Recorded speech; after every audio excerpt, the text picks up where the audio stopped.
Okay, well, good morning and afternoon, some of you. Welcome back to CAE Forum. For any of you guys that are new, just so you guys know, you will not have microphone privileges during this talk. So any questions that you have, please write them down in the chat box and then the speaker will address them when he feels like it. So I'd like to go ahead and hand everything over to Chris. Great, thanks, Anastasia. And hey, good morning and good afternoon, everybody. I'm Chris Simpson. I'm with National University, and I'm going to talk a little bit about our use of free and open source labs to support cybersecurity education. This is actually a little bit of a branch of a talk I gave at the CAE Forum about mapping KUs and the NICE framework to different labs. So I may try to, if I get some time, I may cover that part, but if not, they'll be in the slides when you got the slide deck. And just to frame things, I'm a bit of a competition and lab fanboy, so I think labs and competitions are a key component of any cybersecurity program. And I'm always seeking out new lab environments and competitions. So I'll have my contact at the end, so please feel free to share any that you may know about that we don't talk about today. So I'll just talk a little bit about National University how and about our journey to these outsourced labs, and then I'll hop into a demo. One of the feedback items I got from my talk in Miami is that everybody wanted to see the labs in action. So I'm going to do a demo of some of the lab environments that I talked about. So we're a private nonprofit based in San Diego, California. And a key takeaway is our classes are 1 month in length and students only take one class at a time. And it's a 4.5 quarter-hour class. So we jam pack a lot into 1 month, and that's where labs are critical to help the students learn. And having good, reliable labs is important because 1 or 2 days of downtime can be a significant problem for the students to get everything done. So, hands-on labs are a critical component of any cybersecurity program. They're a CAE requirement. And there's several ways that universities can deliver lab content. So you can develop and deploy labs on either internal or outsourced infrastructure. You can utilize labs from external lab providers. I've seen this market really grow in the last 7 years. There's a lot of external providers now. You can utilize free grant resource labs. So the NSF and other agencies, they have a lot of good grant programs, and some of these grants have been used to develop labs that everybody can use. And then there's a whole area of free and open source labs. Today, I'm going to talk mostly about the free ones. I'll highlight some of the paid ones, but just to show you what we're using. So a little bit of background, like I mentioned, I gave this talk at the CAE Forum.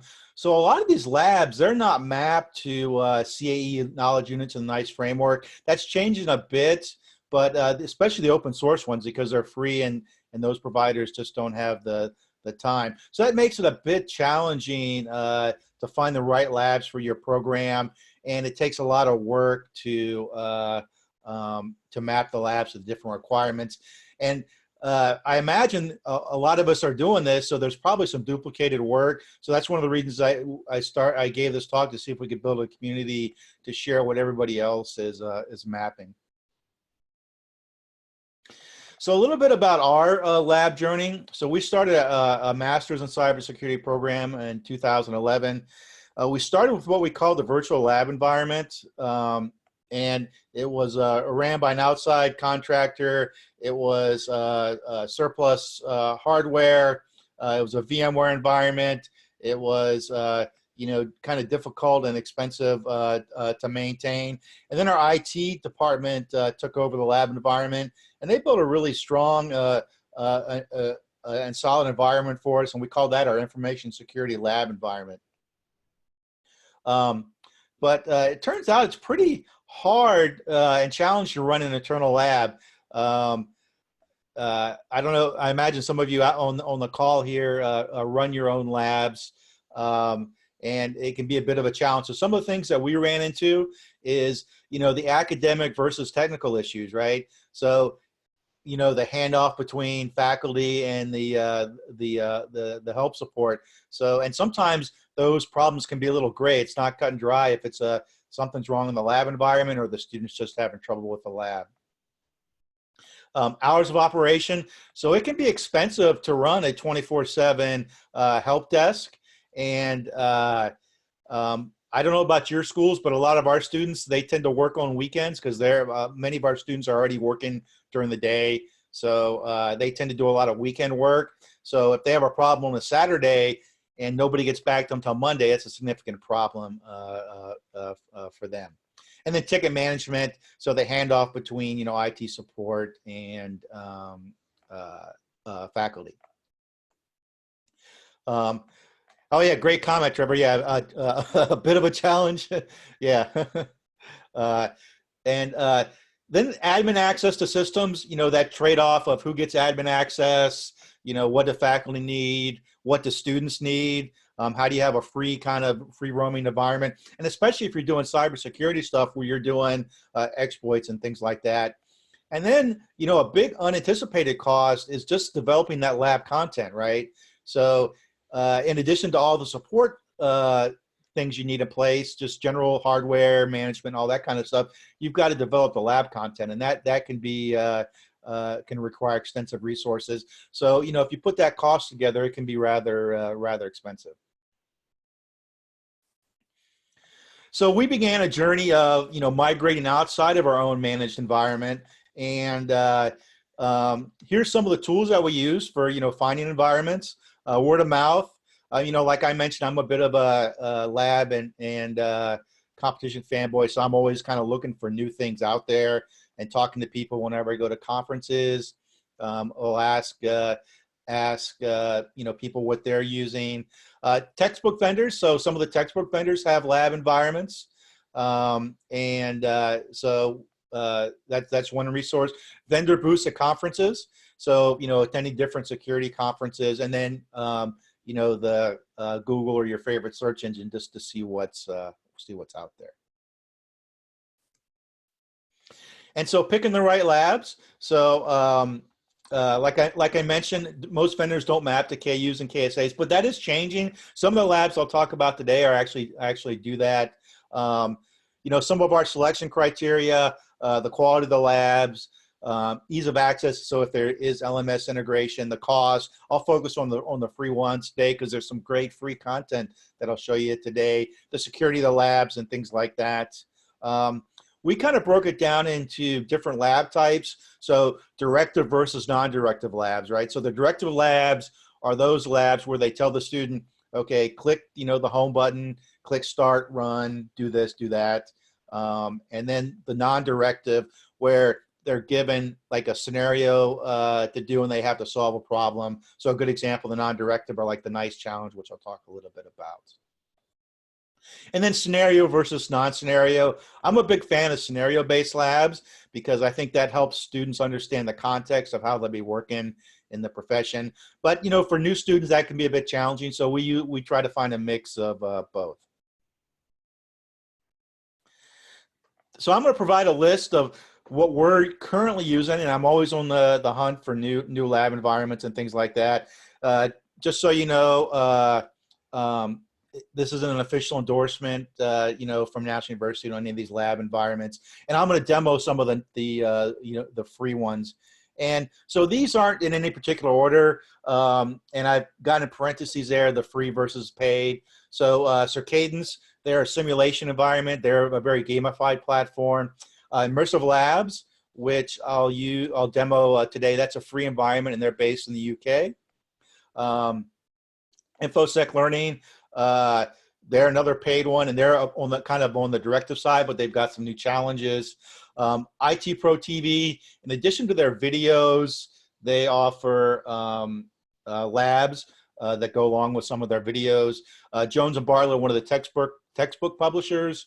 NICE challenge that Vinny and his team do out of Cal State San Bernardino. Great environment. I'll demo that one today. Over the Wire, another free resource, CTF kind of style lab resource, and then Picot Ctf, and I'll demo those two today also. Hack the Box, is one we're looking at putting into our program, and I'll demo that one today. And then Linux Academy and Attack and Defense ones, both paid for. And yeah, Ed, good point about having students build their own lab environment, but like you said, that can take some time and expense. But the Linux Academy, part of their paid package is you get 6 free cloud servers. So that's kind of a mix and match. They're not doing it VM virtual machines from the ground up, but they've got a playground they can use. So some of the challenges of these outsourced labs, especially the free ones, so downtime can be an issue if you've got to coordinate that. Like I mentioned, our classes are 1 month, so any downtime can be a challenge. And we go year round, so we're running classes year round, so we don't really have a big summer break for our students. Support, the paid support is generally very good, and even these open source labs like the Immersive Labs I'll talk about, they've been pretty rock solid for us. A couple of browser issues and things like that, but most of the people we've worked with, if we find a mistake or something, we report and they get it fixed pretty quick. Costs, so the free ones are no big deal, and then the outsourced ones obviously cost money. No single vendor provides everything you need. So in our journey to this, we haven't found one, either open source or a paid one that meets everything that we need. For a lot of these labs, especially the open source ones, there's publicly available answers. So that can be a bit of a challenge to prevent cheating.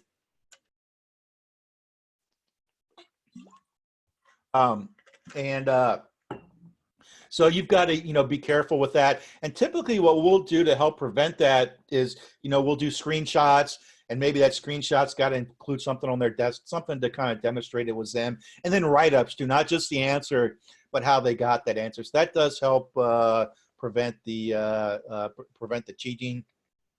One thing too we learn is, you pick a great lab, just ensuring that your course content is equivalent to that lab.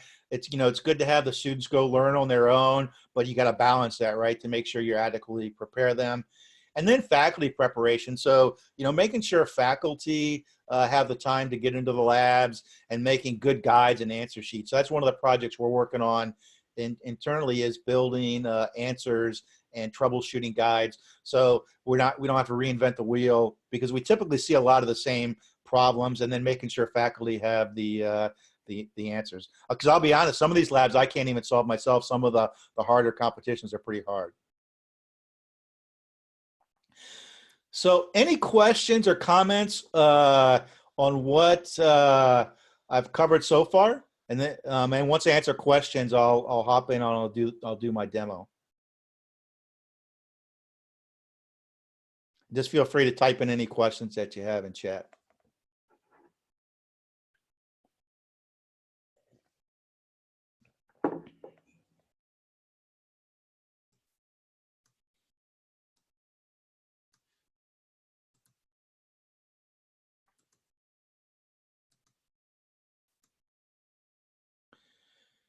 Okay, can everybody see my my browser now?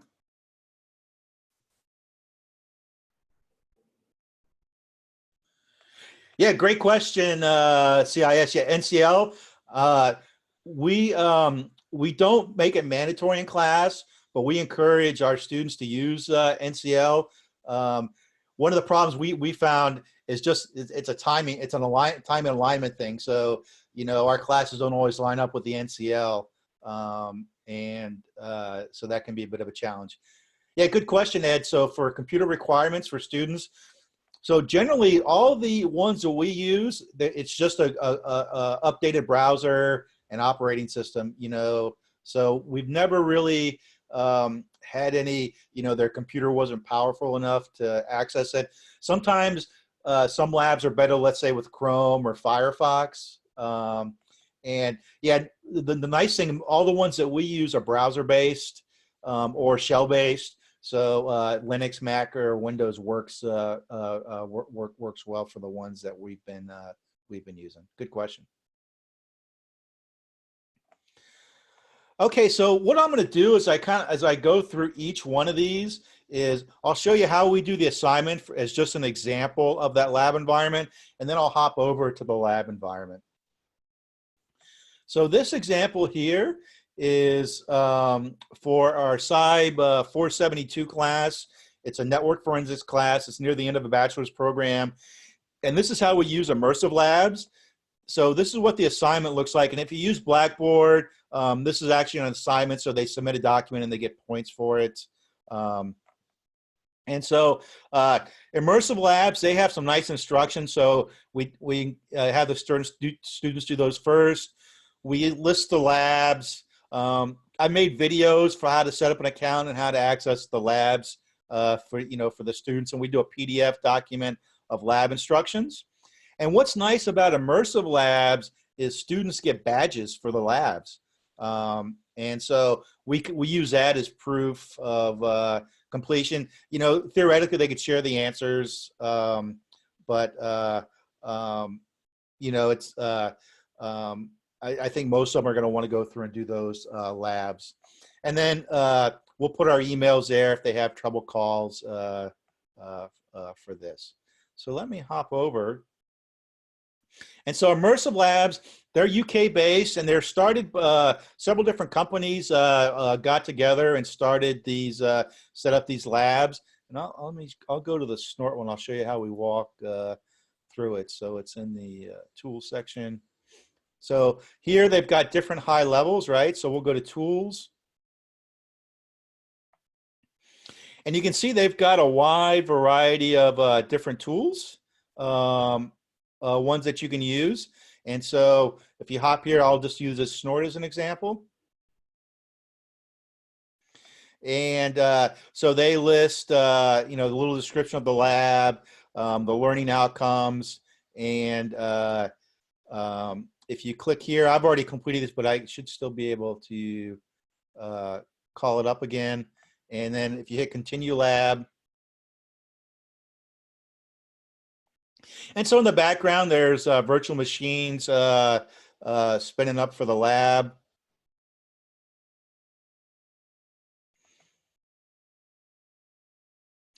And here for this one, you answer some questions, so they'll give you some background, right? And there's a PCAP that you can use to test, and you got to write some snort rules, and then you put in the answer here, and then it'll scan to see if it's right. And I think in this one, let me see if I can get to the. This one may not have a computer with it. Yeah. So this one, I think you just do the rules and you test the rules. I'll show another demo of one with some computers, and you go through and you answer all the questions. So once you get that right, you can put the answers in for the questions, and you'll get a token sometimes. You can just paste that token in, and then when you're done, you can just submit the answers.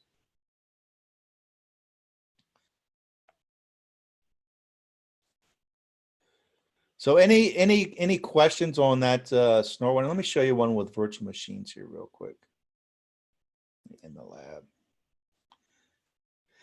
Yeah, good question. Do you do labs in class or as homework assignments? So they're typically homework assignments, but for our on-site classes, we'll give time in class to work on the labs. That way students can kind of work together. They can ask the teacher questions and things like that. So good question. Let me roll back here. Let me find another one. Here we go, techniques.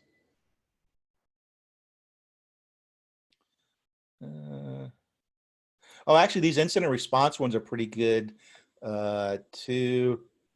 Let me see. And they break them down, so they do practical versus theory labs. So they've got some good theory ones. They've got a nice one on the MITRE attack framework and the cyber kill chain.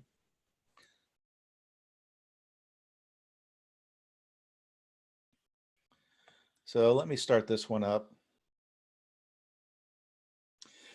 Yeah, good question, Marcy. So it just depends on the class and the content. We kind of align it more to our learning outcomes for that week or for that class. Now, some of the Jones and Bartlett ones, they have labs for their specific textbook. For the 472 class, we use, it's a network forensics book. It's a couple years old, but it's really good. It does a nice deep dive into network forensics.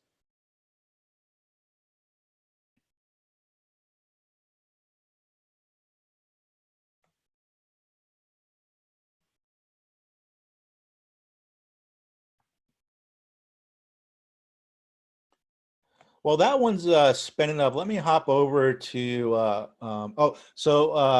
any other questions or comments on Immersive Labs? Yeah, you can, John. In the Immersive Labs, when you can search, I'll show you that here in a second. Let me hop back to that after this one starts. That one's still spinning up. Yeah, Immersive Labs is free. You have to have a .edu address. And they also have a Veterans Academy too. I think it's free for veterans if they're not students.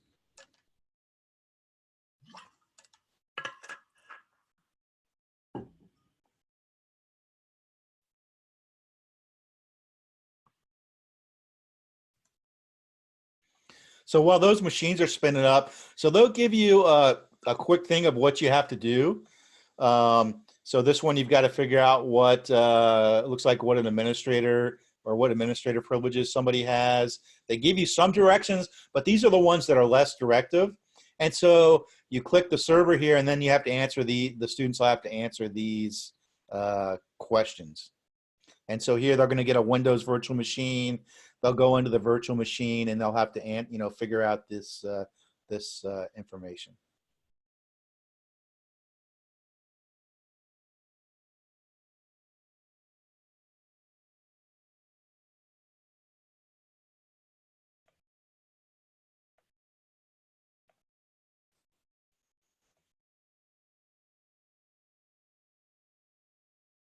And so you can see here, you've got a Windows virtual machine, and make this a little bigger. And you've got all the commands here at the bottom. So you go through and do the audit logs and things like that to figure out what's going on for that exercise. So.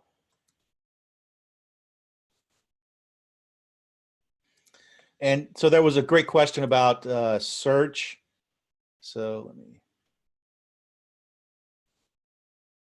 So yeah, if you search here, so you said like VPN, and so yeah, you can see there's a whole set of ones that might be relevant for VPN.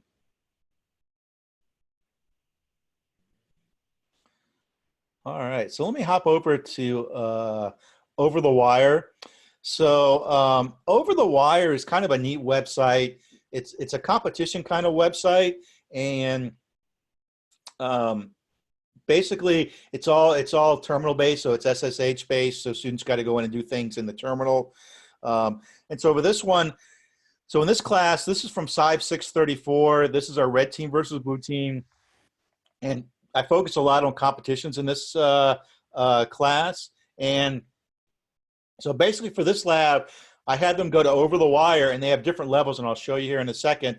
And basically the assignment is to go as far as they can get. And then when they get stumped, explain why they got stumped and do a screenshot of each level. So let me switch over here to Over the Wire. And this is another free one. And so you can see they've got different ones. A great one for Linux is this Bandit one. So basically what you're doing for this Bandit one is you're just doing Linux, learning how to use Linux commands. So basically, so the first thing you got to do is they give you a host here, and you just SSH into that into this server on port 2220, and then you'll get a flag that lets you get to the next level, and then here you log in and you get to the next level. You got to use different commands to find this README file. So this is another this is a great one for learning Linux. And they've got some other ones. So server-side web security, They got some exploit ones here. Not sure about this one. I think it's.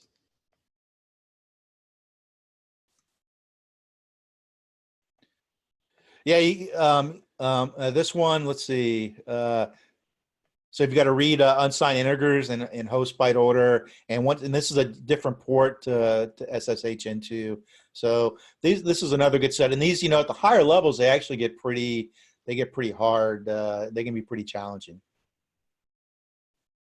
Any questions on over the wire?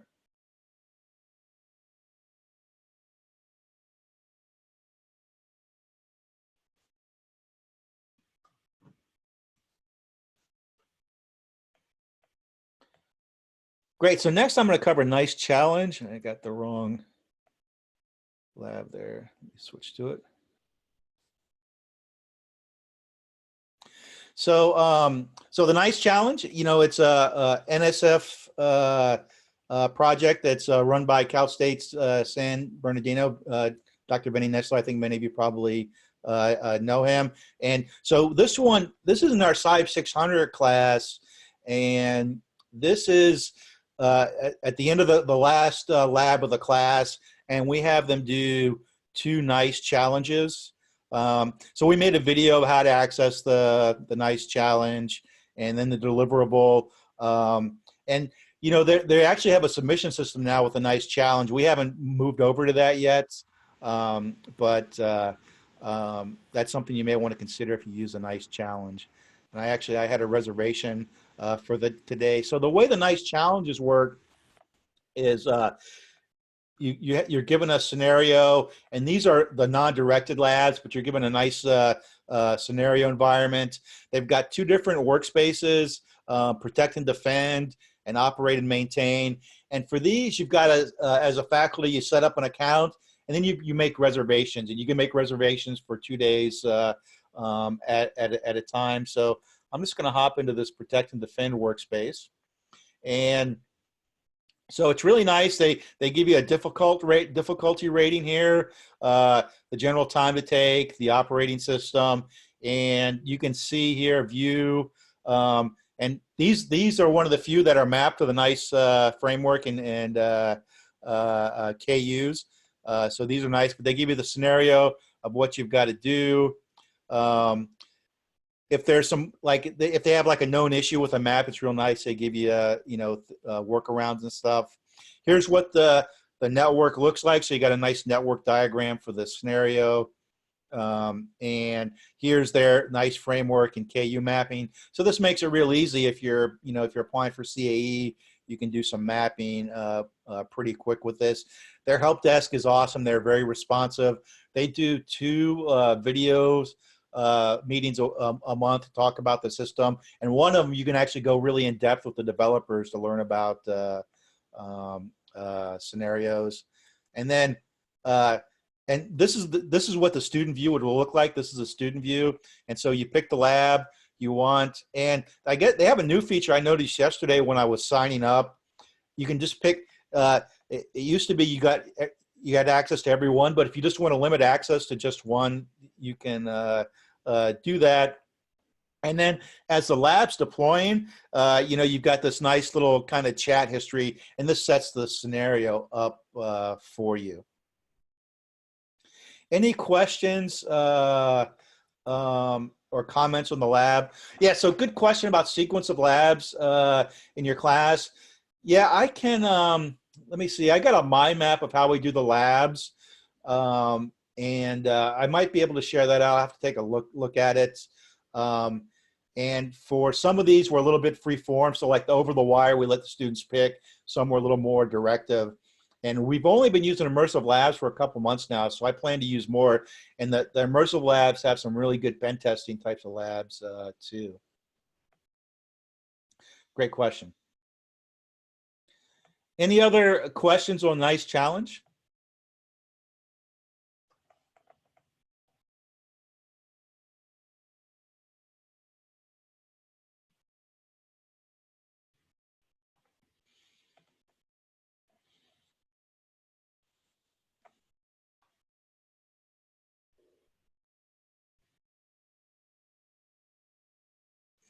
Yeah, great question, Ed. So performance. So you know, these all the ones we've talked about so far.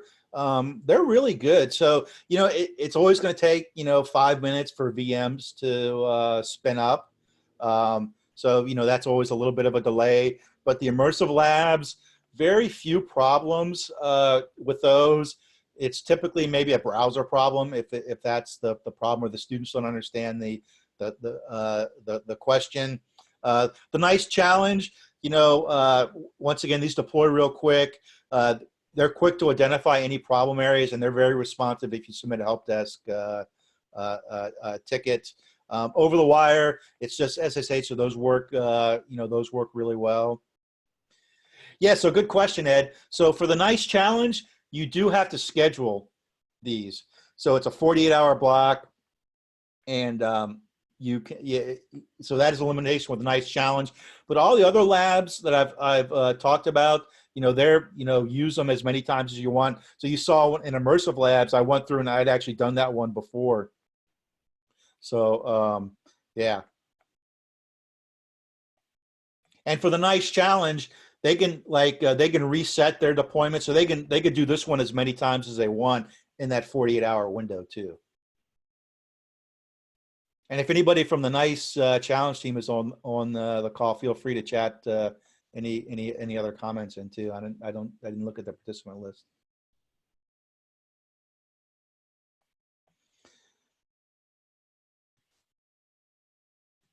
And keep in mind, so this is taking a couple minutes to deploy, but it's oops.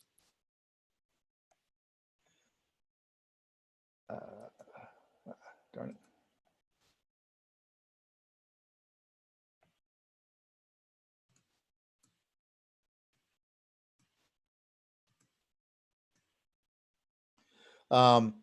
It's that whole network diagram that I showed you a minute ago. So that's everything that's getting deployed. So that's still deploying. Yeah, so good question on the Immersive Labs. I think they typically have a time limit of about an hour on some of their labs. And there's no persistence with the Immersive Labs. So it's kind of, you get it done. If you don't get it done in time, and they have a button where you can ask for more time too if it's taken longer, but it's generally 50 minutes for those. Good question, Ed.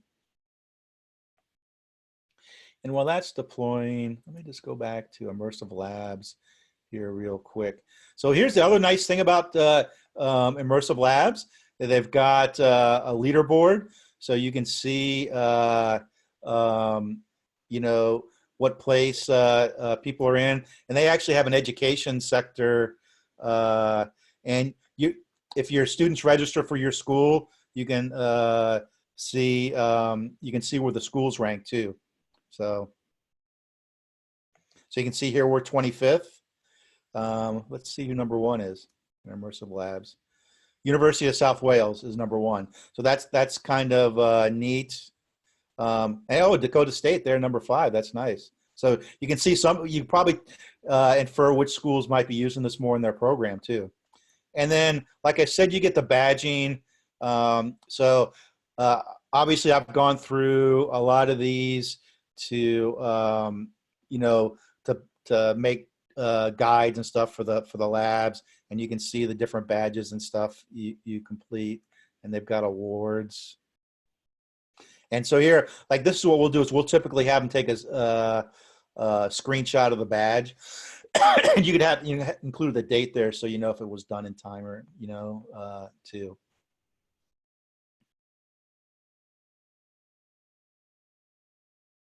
All right, so I'm back on the NICE challenge now.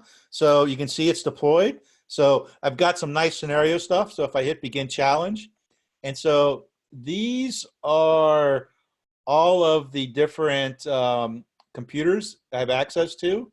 And to access a console, just hit HTML5. This tends to work best. And so you can see this is that computer, and I can hop in and do different things on this system. Here's the challenge info. And basically, as you get these things done, this will turn green.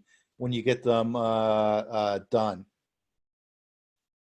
You can go back to the meeting notes of what's got to be done, and then that network map. So that's why this took about 5 minutes to deploy, because all these different machines were getting deployed, and then you can reboot, power on, power off, suspend if you need to for the NICE challenge.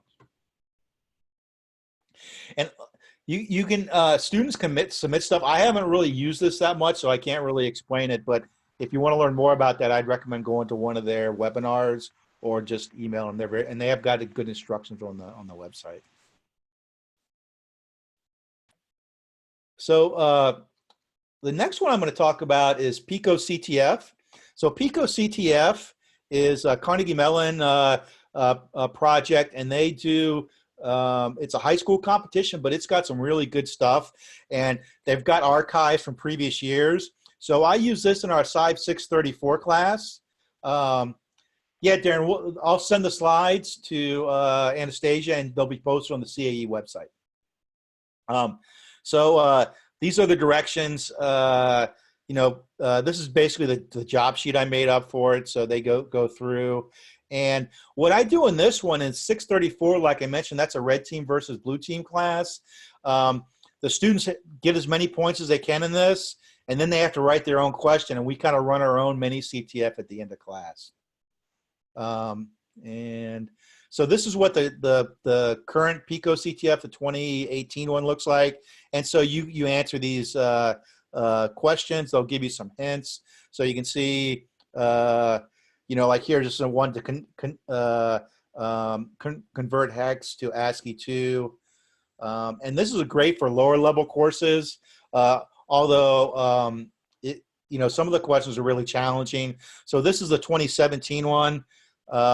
This is good. You've got forensics, cryptography, reverse engineering, web exploitation, binary exploitation. And remember, these are designed for high school, but some of these are really, really challenging.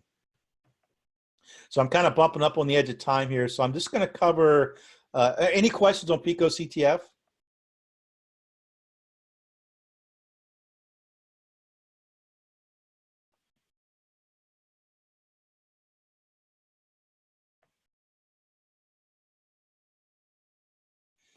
So Picot Ctf, the new one, actually you can do some classroom stuff with it, and you can do it either team or individually for this one, Ed. I didn't really delve into the classroom side of it, but they have a classroom feature you can use for the 2018 version. And I mentor my daughter's Cyber Patriot team, and this is where like all the people that just joined the team. This is, we send them to Picot Ctf to start learning. So Hack the Box. So this is another EU-based one, and so basically this is a website that has virtual machines that students need to hack into. They've got a VPN set up, and they give you instructions and things like that. They have a free version and they have a paid version. So this is just an example. Here's what it looks like. I have the paid version because I like to mess around with it. But they've got different boxes that you can that you need to break into, and some of them are easier and some of them are harder to get into. And they've got some challenges and things like that. So Hack the Box, it's free or it's 10. I think it's 10. I don't know if it's EU or pounds a month to use it. But what's nice, if you use the paid one, you can actually go after retired boxes. So here, I'll click machines.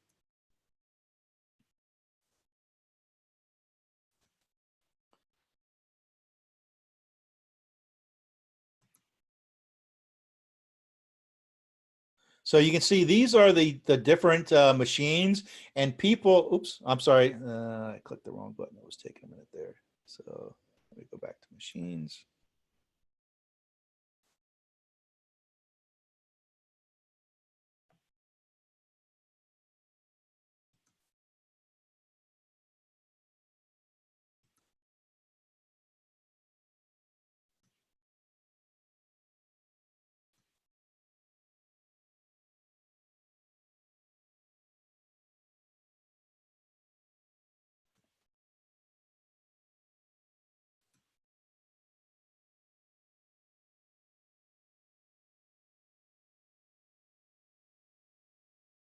So for these machines, so you get the IP address to attack using their VPN.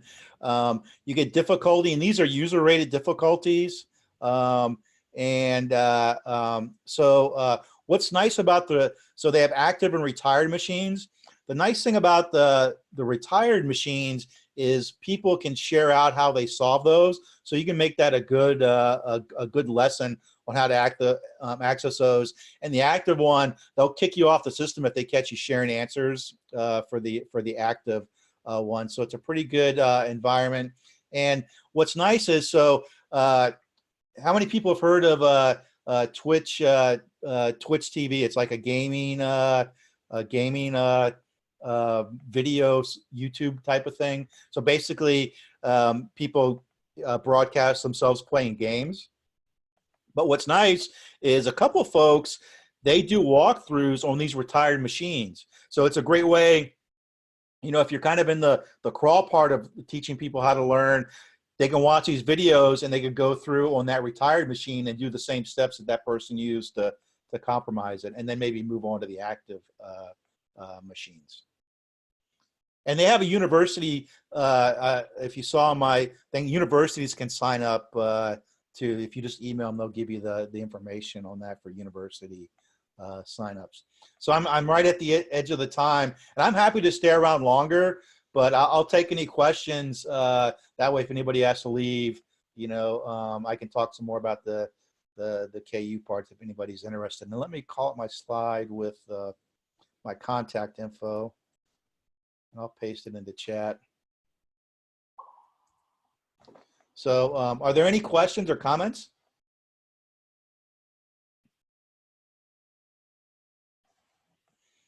Oh, thanks, Darren. Yeah, happy to help.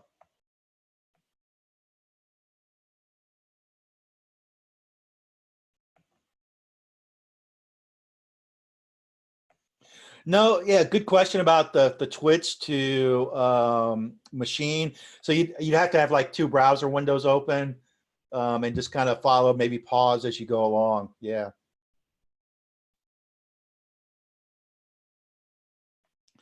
Yeah, so Ed, I like this outsourced environment. And some of it depends on the scale of how many students you have.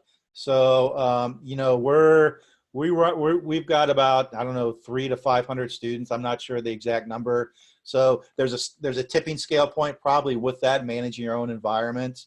But you know, the ones I demoed today, these are all free, and they're good to use. One of the challenges, if you're kind of all outsourced, is having free play environments. So that's one of the advantages of having your own environment. But you know, if you had some resources, you could do that on AWS or Azure or DigitalOcean now too. So that might be an option for free play environments. Yeah, we'll Anastasia will post these slides on the CAE forum when we're done today.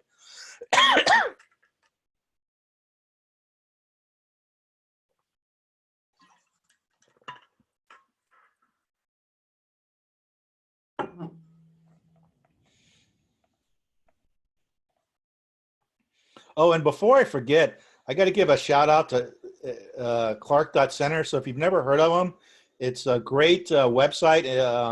The NSA set this up, but it's basically a site for free material. So it's a compilation of all the different grant projects, and they've got labs you can build they've got some lab guides and things like that. But it's a great site if you haven't seen it. Yeah, Zach, VulnHub is a good site. Some students will go there to practice, and if you're not familiar with Vulnerability Hub or VulnHub, it's basically vulnerable images students can download for that. Yeah, and the Clark.Center site, I'll paste it in the chat too here. Oh, I'm sorry, I'm not sharing my slides. All right, am I? Sorry, I thought I was sharing my slides. Hold on one second, because I had my email address up there too.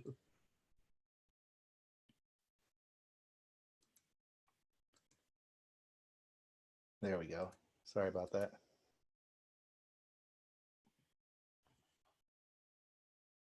And for the weekends, I've never noticed any overload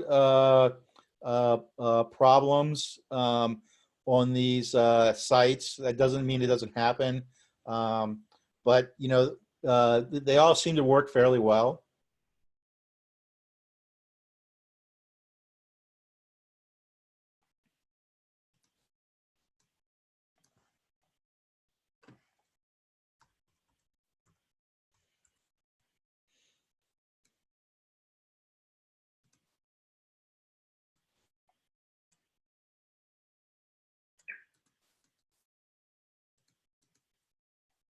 And here's the Vuln Hub site too, if anybody wants it.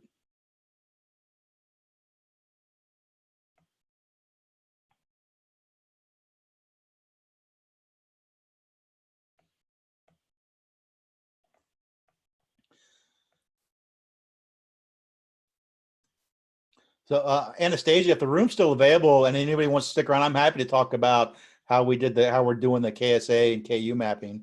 But if it's not available, no problem either. No, the room's available if you want to keep going. Okay. So are there any other questions for me about what I've covered so far? And if you want to stick around, I can cover how we did the KU mapping, or how we're working on it actually.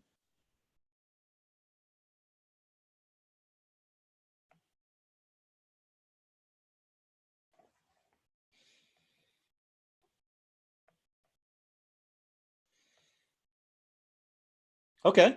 All right. So we still got some folks in, so I'll just start going through these then. You know, kind of a longer term goal is to build kind of a way to make it easy to map these, maybe a website or a database or something like that. That makes it easy, you know, to build reports, right? Because all of us, you know, we've got, you know, either we're applying for CA or renewing. We're up in 2020 for renewal. So I want to make my life easier to put all that information together. And then it makes it easier how you discover the relevant labs, right? So if you're missing a couple KUs you got to cover, it'd be nice to have, you know, like a search engine where you could maybe find some of these open source labs. So right now, what I've done is, you know, we're manually mapping the lab content we reviewed. I'm a big fan of mind map, so that's how I kind of started doing it. And then we mapped it with a knowledge unit, right? So, so here's an example of a lab. I think this is an InfoSec learning lab. I've got KUs, the outcomes and topics, and these are the ones that we think it covers. And then we'll use the Cyber Ed Wiki to crosswalk to the KSA for the NICE framework. And so, yeah, here, you know, just go to the different categories and see what fits. And here's just an example of that crosswalk. So I forget what this lab is from. I think this is another InfoSec learning one. So here's the KUs that it maps to, and then here's the NICE ones, right? And just put in the task number and make task and knowledge, and then you can, you know, search that out. And so what I did initially is I used my mind map program, threw it into Excel, and then had to do a bunch of cleanup on the columns. And this is what it kind of looks like. So I've got our course name, our lab provider, the lab name, the framework, the codes, and if there's like, oops, and if there's a subtopic, got that listed. And then here's an example of the NICE ones, whether it's a task or knowledge. So, you know, kind of a future goal would maybe if we could build like a web framework for this. So what I've done initially is I set up a GitHub site, and it's open, so you're free to clone that. And if you want to update it too, you know, just reach out to me. I'd be happy to try to work with somebody. I'm actually trying to find one of maybe our computer science capstone projects to see if they would try to build something for us to use. But that's how we're kind of doing it now. Like I said, it's available, this GitHub site, and let me paste it in chat just to make it easy for everybody.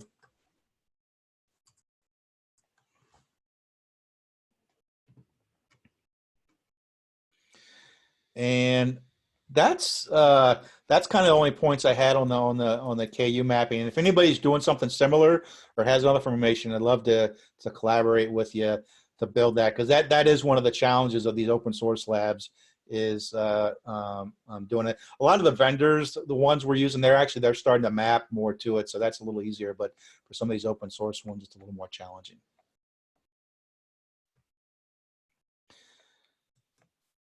So any questions or comments on that?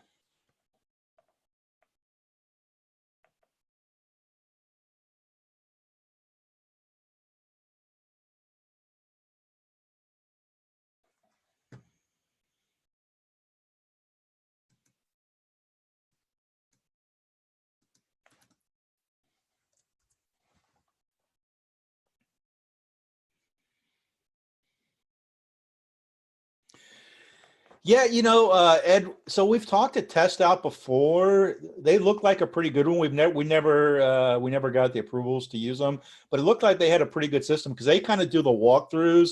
And I think they've got some pretty good video stuff where you actually manipulate the equipment or can manipulate the equipment, but they look like a pretty good one. But we don't have direct experience. I've just seen some demos for them.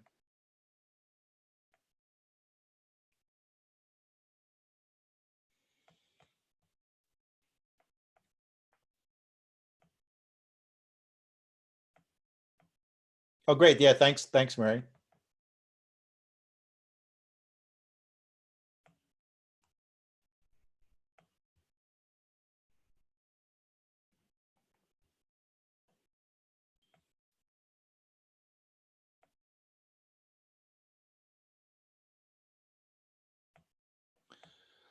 Are you for Mary? So for info, you mean the InfoSec learning one?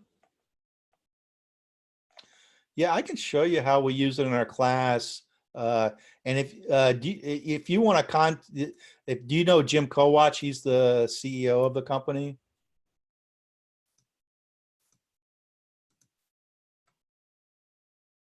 Let me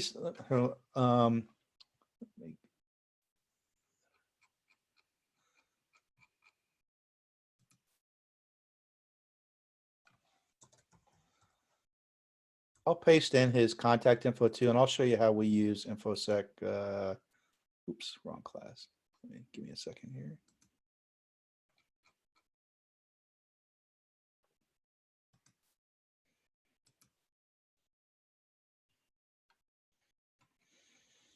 And Jim's really good about giving, faculty demos and stuff like that. So yeah, definitely reach out to him. Let me switch the share here.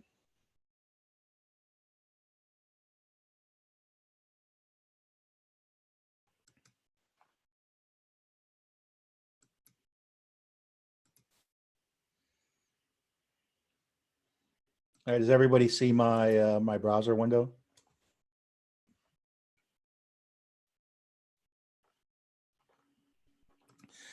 So InfoSec Learning, they embed with Blackboard so that you can work with them to set that up.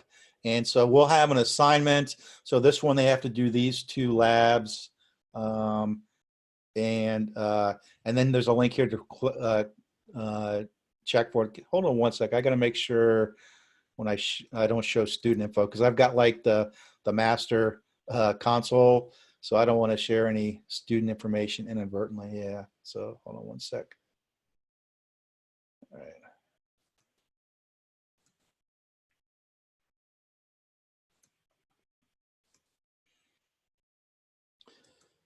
So does everybody see? Oops.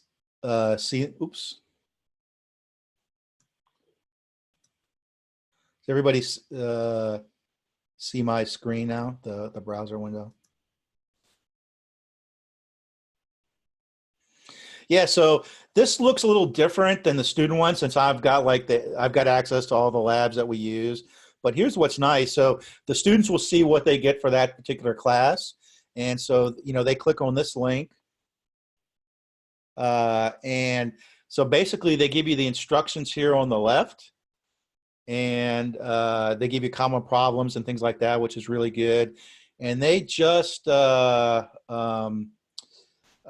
they do 24/7 support now, which is nice. And then, so for the students, they just walk through the instructions here and they'll give them what to do. And if they click start here, this will start up the virtual machines.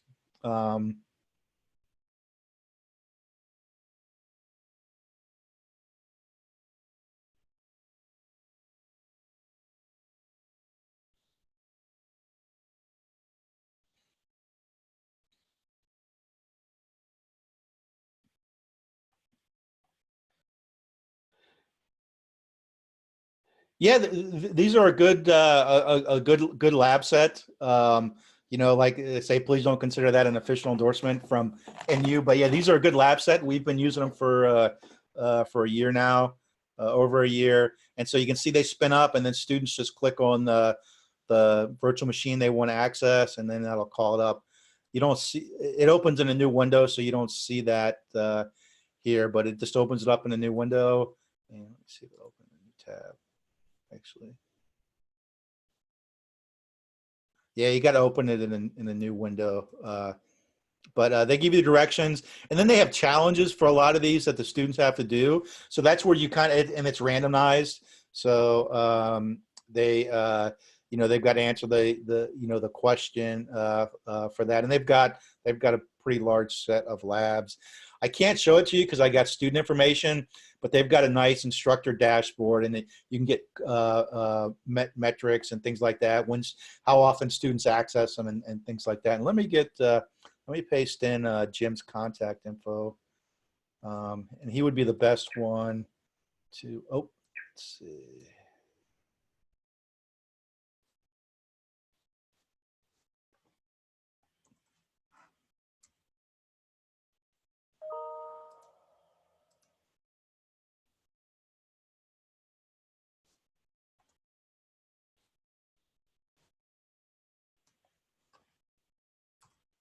Yeah, that's his contact info there if you want to get hold of him.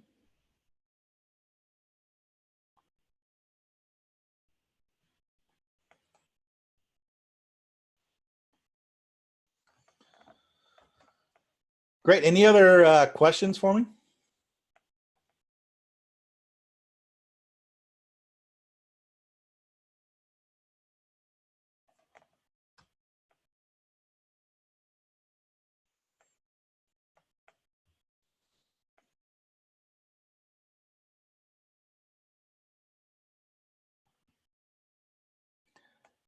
Great. So that's all I have. So I mean, I'll stick around for another minute or two if anybody has any last minute questions. But thanks, Anastasia, for setting this up and helping getting the recording started and all that.